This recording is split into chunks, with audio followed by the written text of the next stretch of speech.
Subscribe now and press the bell icon. Never miss an update.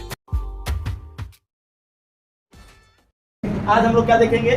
वाक्य विचार। अब समझिए, एक से अधिक वर्ण जब एक साथ जुड़ेंगे और उनका कुछ अर्थ निकलेगा तब उसको क्या बोलेंगे? शब्द। और एक से अधिक शब्द अगर हम व्यवस्थित रूप से सजा देते हैं और उस सजाए हुए भाग का कोई अर्थ निकलेगा तब उसी अर्थ को हम क्या बोलेंगे? वाक्य। ठीक है, शब्दों का व्यवस्थित समूह को हम क्या बोलेंगे? वाक्य को। और वो भी सार्थक समूह, यानी उसका कुछ ना कुछ अर्थ निकलना चाहिए। जैसे समझिएगा, अगर हम यहाँ पर देखते हैं, इसे मान लीजिए कि यहाँ पर 2, 3, 4 शब्द, एक शब्द है राज्य, एक शब्द है गरीब, एक शब्द है, एक शब्द है, एक शब्द है धनी। तो मिला जुला के इतना सारा शब्द है और ये सब शब्द को अगर हम एक जगह व्यवस्थित कर दें और इसका कुछ अर्थ निकले, जैसे समझिए अगर हम इसको लिख दें बिहार, झारखंड, राज्य, गरीब, धनी है, सब सजा दिए। इसका कोई सार्थक अर्थ निकल रहा है? नहीं निकल रहा, तो इसको हम वाक्य नहीं बोलेंगे। लेकिन अगर हम देखिए, किसी को लिखते हैं कि बिहार, गरीब, राज्य है, बस इतना ही लिखे। इसमें से कुछ कुछ शब्द हम चुन लिए हैं, बिहार को चुन लिया, राज्य को चुन लिया, गरीब को चुन लिया, है को चुन लिया। अब देखिए बिहार, गरीब, राज्य है। अब ये जो पूरा शब्दों का समूह आया, अब इस शब्दों के समूह को हम क्या बोलेंगे? वाक्य बोलेंगे, क्योंकि इसका अर्थ निकल रहा है। देखिए इस शब्द समूह का कुछ अर्थ स्पष्ट है। अच्छा, इसी को और देखिए, अगर हम लोग कर दें, मान लीजिए बिहार और झारखंड गरीब राज्य है। अब ये भी एक वाक्य बन गया। अब ये भी क्या बन गया? एक वाक्य। तो याद रखना है, शब्दों का एक ऐसा समूह जिसका कुछ ना कुछ अर्थ निकलना चाहिए, उसी को हम क्या बोलेंगे? वाक्य बोलेंगे। ठीक है, अब यहाँ पर ध्यान दीजिएगा, अगर वाक्य का वर्गीकरण कीजिएगा तो वाक्य का वर्गीकरण 2 आधार पर होगा, एक रचना या बनावट के आधार पर और एक अर्थ के आधार पर। रचना या बनावट के आधार पर देखिएगा तो वाक्य को फिर से 3 भाग में बांटा गया। पहले समझिएगा, वाक्य को बांटने का 2 तरीका है, एक रचना या बनावट के आधार पर बांटेंगे और एक अर्थ के आधार पर बांटेंगे। रचना के आधार पर कई गो वाक्य आएगा? 3 गो, सरल वाक्य, मिश्र वाक्य और संयुक्त वाक्य। बहुत ही इंपॉर्टेंट है ये तीनों, इससे आपका ऑब्जेक्टिव लिख लेगा। आज क्या रखिएगा? परिभाषा, और उस परिभाषा से निकालिएगा ऑब्जेक्टिव। समझिएगा, अगर किसी वाक्य में एक ही क्रिया रहे, अगर किसी वाक्य में एक ही क्रिया मतलब एक ही काम होगा, तब हम उस वाक्य को बोलेंगे सरल वाक्य। सरल वाक्य यानी एक ही क्रिया होना चाहिए। जैसे एग्जाम्पल देखिएगा, अच्छा देखिए भाषा भी लिखा हुआ है यहाँ पे, जिस वाक्य में एक ही क्रिया होती है उसको क्या बोलेंगे? सरल वाक्य। जैसे उदाहरण देखिएगा,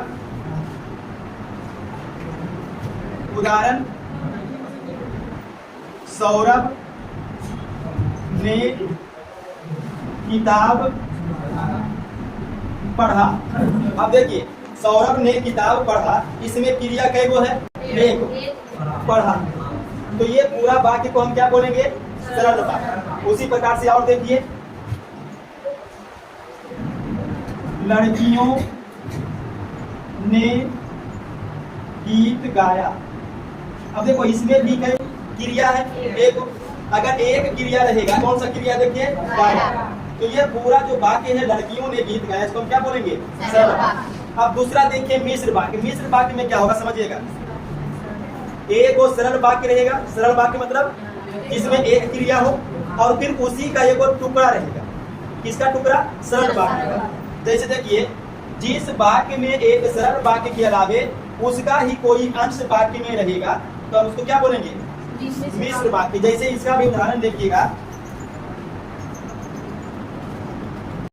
रंजन ने कहा। रंजन ने कहा। अब इसमें देखिएगा क्रिया कई गो है, इसका मतलब ये क्या है? सरल वाक्य। अब इसका और जैसे रंजन ने कहा तो क्या कहा? कुछ तो कहा होगा। इसका मतलब है कि इसमें इस वाक्य के अलावा इसका कोई अंश वाक्य और भी होगा। जैसे रंजन ने कहा कि वह कल भागलपुर जा रहा है। रंजन ने क्या कहा? वह कल भागलपुर जा रहा है। समझिए, ये तो सरल क्रिया है, इसी का ये वाला क्या है? अंश, उसी का भाग है। तो हम ये पूरा वाक्य को क्या बोलेंगे? मिश्र वाक्य। ठीक है, और देखिए एग्जाम्पल, वह कौन भारतीय है। अब इसमें देखिए, वह कौन भारतीय है, इसमें भी कई क्रिया है? एक, होना है मतलब होना। और इस क्रिया के अलावा समझिए, वह कौन भारतीय है, ये पूरा क्या हो गया, एक सरल वाक्य एक क्रिया वाला, और इसका कोई टुकड़ा से वह कौन भारतीय है, बाकी पूरा हुआ नहीं हुआ अभी, तो इसको पूरा करिए। वह कौन भारतीय है जो नरेंद्र मोदी को नहीं जानता है। देखिए, वह कौन भारतीय है जो नरेंद्र मोदी को नहीं जानता, तो ये देखिए, ये सब समझो, जो नरेंद्र मोदी को नहीं जानता है, ये अकेला आ सकता है, नहीं आएगा। ऐसे भले बोल सकते हैं कि नरेंद्र मोदी को कौन नहीं जानता, ऐसा बोल सकते हैं, लेकिन जो नरेंद्र मोदी को नहीं जानता है तो बाकी अधूरा है, और उस वाक्य को पूरा कौन करेगा, ये बना सकता है, कोई भी समझा सकता है। तो वह कौन भारतीय है, ये जो वाक्य है सरल वाक्य, इसी का एक टुकड़ा है जो नरेंद्र मोदी को नहीं जानता, ये पूरा वाक्य को हम क्या बोलेंगे, मिश्र वाक्य। तो मिश्र वाक्य में एक सरल वाक्य भी रहेगा और एक उसी का हिस्सा रहेगा, उसी का टुकड़ा रहेगा। मतलब समझ लीजिए कि इसका आंसर इधर मिलेगा, इसका आंसर, जैसे वह कौन भारतीय है तो नरेंद्र मोदी को नहीं जानता। उसी प्रकार से रंजन ने कहा कि क्या कहा, वह भागलपुर जाना, तो आगे वाला का आंसर पीछे वाला में रहेगा। ठीक है, चलिए यहाँ तक नोट कीजिए, उसके बाद हम लोग देखेंगे संयुक्त वाक्य के बारे में। तीसरा देखो, संयुक्त वाक्य, जिस वाक्य में एक सरल वाक्य और एक मिश्र वाक्य का मेल होगा और ये मेल संयोजक अवयव द्वारा होगा। समझिए, वैसा वाक्य जिसमें एक मिश्र वाक्य और एक सरल वाक्य किसी संयोजक अवयव द्वारा जुड़ा हुआ रहेगा। संयोजक अवयव मतलब और, किंतु, परंतु, लेकिन, अगर, मगर, पर, तथा, एवं, यही सब क्या है, संयोजक अवयव। इसके द्वारा अगर जुड़ा हुआ रहेगा, कौन जुड़ा हुआ रहेगा, एक मिश्र वाक्य और एक सरल वाक्य, तो ये पूरा वाक्य को क्या बोलेंगे, संयुक्त वाक्य। जैसे एग्जाम्पल इसका देखिएगा, उदाहरण देखिएगा, उदाहरण देखिए।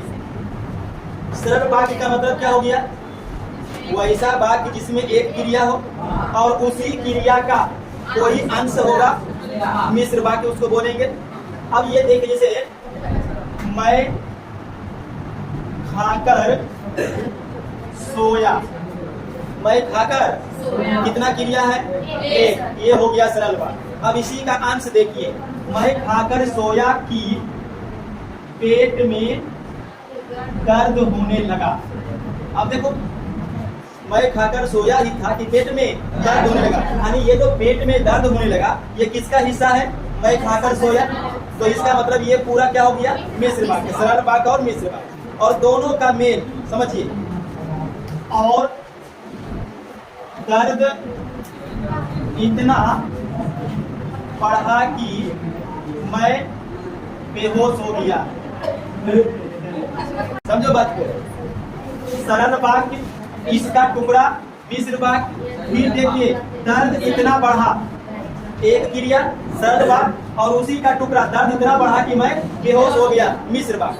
तो सरल वाक्य मिश्र वाक्य, सरल वाक्य मिश्र वाक्य किससे जुड़ा हुआ है, संयोजक अवयव से। इसी को क्या बोलेंगे, संयुक्त वाक्य। ये पूरा वाक्य क्या होगा, संयुक्त वाक्य। तो संयोजक अवयव में भी नोट कर लीजिएगा क्या क्या चीज रहेगा, ये भी आसान है। देखो समझो, अगर कोई वाक्य संयोजक अवयव से जुड़ा हुआ आएगा, संयोजक अवयव में क्या क्या आएगा, देखो और, तथा, किंतु, परंतु, लेकिन, पर, मगर, एवं, यही सब क्या है, या, ये सब क्या है, संयोजक है। तो अगर किसी वाक्य में ये सब में कोई एक दिखाई पड़ गया, इसका मतलब समझ जाइएगा कि वो संयोजक अवयव है। और संयोजक अवयव से अगर वाक्य जुड़ेगा तो क्या कहलाएगा, संयुक्त वाक्य। जैसे और देखो, मैं आपके लिए